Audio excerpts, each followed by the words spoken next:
Joining us now from Plymouth is James Tweedie, journalist and commentator for More on the Story. Hello there, James. Hope you're safe and doing well out there in the UK. Now, James, you guys had a protest there. So did the Germans in their capital. My question to you: when we see these protesters come out in droves, are they addressing more the fact of the economic crunch that the war has imposed on the respective economies, or is it the moral imperative that their governments are feeding into a war that's leading to the death and destruction of a country, namely Ukraine? Well, yes, certainly the people of Britain are feeling the pinch very harshly from the economic crisis that's been caused by sanctions and embargoes on energy imports and imports of other very important goods like fertilizers and just food from Russia. And it's all over Europe, even in the US. And yeah, we're all suffering if people's energy bills have gone up several times, several-fold over the past year. The inflation rate is over 10% in this country. And there's a whole lot of strikes breaking out still. It started back in the summer and it's still going on now. Because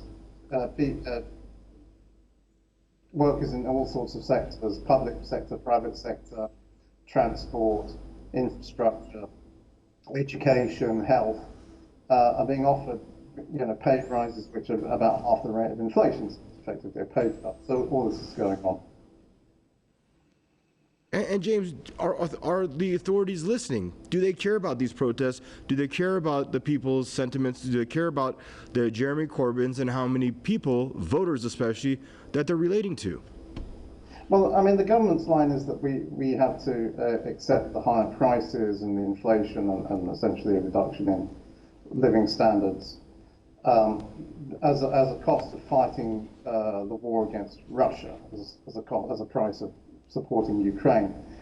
There are many different kinds of protests going on at the moment. There are people who are protesting in support of, they're marching in support of Ukraine, and they want more arms sent to Ukraine, and they want Ukraine to defeat Russia and to destroy Russia.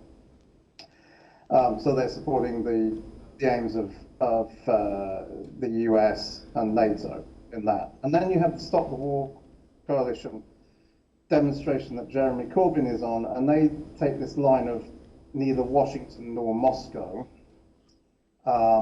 when the British government is very firmly in Washington's camp. And the Stop the War Coalition is demanding that Russia withdraw troops from all parts of Ukraine, including the parts which are majority Russian-speaking and which have decided they don't want to be part of Ukraine anymore. And if the Russian troops leave, then the Ukrainians will go in there and begin ethnic cleansing. They will continue the ethnic cleansing that they've been perpetrating for the last 9 years.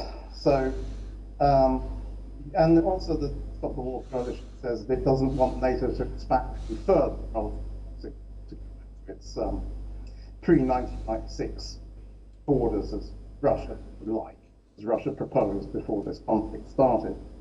But there was a conference in London today, the No to NATO conference, which wants Britain out of NATO. It wants NATO disbanded, and it wants this, as the Chinese said, their peace proposal is very different from the one being discussed in the UN. They want an end to this Cold War mentality. They want an end to the kind of international relations where Washington and Britain and France and Germany and all countries as well. All right, good stuff, James. Always a pleasure to check in with you and pick your brain on stuff. Stay safe there, pal. From Plymouth, Mr. James Tweedie joining us.